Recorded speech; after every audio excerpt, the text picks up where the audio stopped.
D boss birthday ದಿನ ಜೈಲಲ್ಲಿ ಆಗಿದ್ದೇನು? ಧನ್ವೀರ್ ಕಣ್ಣೀರ್ ಹಾಕಿದ್ಯಾಕೆ?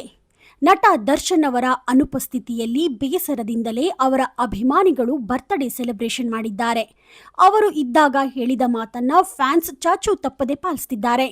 ಡಿ ಬಾಸ್ ಅವರ 49ನೇ ಬರ್ತ್ಡೇ ದಿನ ಅವರ ಅಭಿಮಾನಿಗಳು ನಿರ್ಗತಿಕರು, ಬಡವರು, ವಿಶೇಷ ಚೇತನರು, ಆಸ್ಪತ್ರೆಯ ರೋಗಿಗಳಿಗೆ ಹಣ್ಣು ಹಂಪಲು, ದವಸ ಧಾನ್ಯ, ಅವರಿಗೆ ಬೇಕಾದ ಅಗತ್ಯ ವಸ್ತುಗಳನ್ನು ನೀಡಿ ದಾಸನ ಹುಟ್ಟುಹಬ್ಬವನ್ನ ಅರ್ಥಪೂರ್ಣವಾಗಿ ಸೆಲೆಬ್ರೇಟ್ ಮಾಡಿದ್ರು.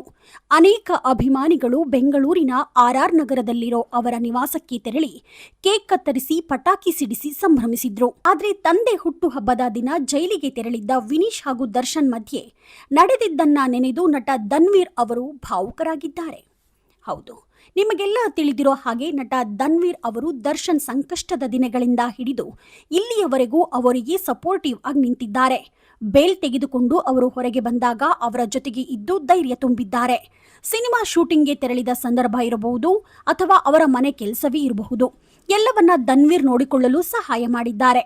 ಬಳ್ಳಾರಿ ಜೈಲಿನಲ್ಲಿ ಇದ್ದಾಗ ದರ್ಶನ್ ಪತ್ನಿ ವಿಜಯಲಕ್ಷ್ಮಿ ಅವರ ಜೊತೆಗೆ ಹೋಗಿ ಬಂದು ಮಾಡಿದ್ದರು.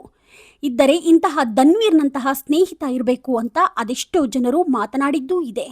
ಈಗ ನಟ ಧನ್ವೀರ್ ಖಾಸಗಿ ವಾಹಿನಿಯೊಂದಕ್ಕೆ ನೀಡಿದ ಸಂದರ್ಶನದಲ್ಲಿ ಜೈಲಿನಲ್ಲಿ ವಿನೀಶ್ ಹಾಗೂ ದರ್ಶನ್ ನಡುವೆ ನಡೆದಿದ್ದನ್ನ ನೆನೆದು ಕಣ್ಣೀರು ಹಾಕಿದ್ದಾರೆ. ನಟ ದರ್ಶನ್ ದೊಡ್ಡ ಸ್ಟಾರ್ ಆಗಿರಲಿ, ಈಗ ತಪ್ಪು ಮಾಡಿ ಜೈಲು ಸೇರುತ್ತಾರೋ ಅಥವಾ ಯಾರದ್ದೋ ಕುತಂತ್ರಕ್ಕೆ ಬಲಿಯಾಗಿದ್ದಾರೋ ಅನ್ನೋದು ಕೋರ್ಟ್ ತೀರ್ಮಾನ ಮಾಡುತ್ತೆ. ಆದರೆ ದರ್ಶನ್ ಕೂಡ ಒಬ್ಬ ತಂದೆ ಅಲ್ವಾ ಅನ್ನೋದನ್ನ ಯಾರೂ ಕೂಡ ಮರೆಯಬಾರದು. ಯಾವ ಮಗ ತಾನೇ ತನ್ನ ತಂದೆಯನ್ನ ಆ ಸ್ಥಿತಿಯಲ್ಲಿ ನೋಡಲು ಇಷ್ಟಪಡ್ತಾರೆ ಹೇಳಿ? ಆ ನೋವು ಅನುಭವಿಸೋ ವ್ಯಕ್ತಿಗಷ್ಟೇ ತಿಳಿದಿರುತ್ತೆ. ಅದೇ ರೀತಿ ಅಪ್ಪನ ಬರ್ತ್ಡೇ ದಿನ ಧನ್ವೀರ್ ಜೊತೆಗೂಡಿ ಪರಪ್ಪನ ಅಗ್ರಹಾರ ಜೈಲಿಗೆ ವಿನೀಶ್ ತೆರಳಿದ್ದರು. ಆಗ ಅಪ್ಪ ಮಗ ಇಬ್ಬರು ಒಬ್ಬರಿಗೊಬ್ಬರು ಎದುರು ಬದ್ರು ಇದ್ರೂ ಕೂಡ ಅಲ್ಲೊಂದು ಗ್ಯಾಪ್ ಇತ್ತು. ತಬ್ಬಿಕೊಂಡು ಸಂಭ್ರಮ ಪಡೋದಕ್ಕೂ ಅವರಿಗಾಗ್ಲಿಲ್ಲ. ಇಂತಹ ಪರಿಸ್ಥಿತಿ ಯಾವ ಶತ್ರುಗೂ ಬೇಡಪ್ಪ ದೇವ್ರೆ ಅಂತ ನಟ ಧನ್ವೀರ್ ಅವರು ನೊಂದ್ಕೊಂಡಿದ್ದಾರೆ. ದರ್ಶನ್ ಅವರು ಈಗಾಗಲೇ ಜೈಲು ಸೇರಿ 6 ತಿಂಗಳು ಕಳೆದಿವೆ. ಅವರ ಅಭಿಮಾನಿಗಳು ಡಿ ಬಾಸ್ ಯಾವಾಗ ಬರ್ತಾರಂತ ಕಾಯ್ತಿದ್ದಾರೆ. ಇನ್ನು ಶಿವರಾತ್ರಿ ಹಬ್ಬದಂದು ನಟ ರವಿಚಂದ್ರನ್ ಅವರು ಇನ್ನೆರಡು ತಿಂಗಳಲ್ಲಿ ಡಿ ಬಾಸ್ ಆಚೆ ಬರ್ತಾರೆ, ಏನೋ ಕೆಟ್ಟಗಳಿಗೆ ನಡೆದು ಹೋಗಿದೆ, ಮತ್ತೆ ಅವರು ಫೆನಿಕ್ಸ್ನಂತೆ ಎದ್ದು ಬರ್ತಾರೆ, ನೋಡ್ತಾ ಇರಿ ಅಂತ ಹೇಳಿದ್ದಾರೆ. ದರ್ಶನ್ ಅವರ ಬರುವಿಕೆಗಾಗಿ ಸಾವಿರಾರು ಅಭಿಮಾನಿಗಳು ವೇಟಿಂಗ್ ಮಾಡ್ತಿರೋದಂತೂ ಸುಳ್ಳಲ್ಲ.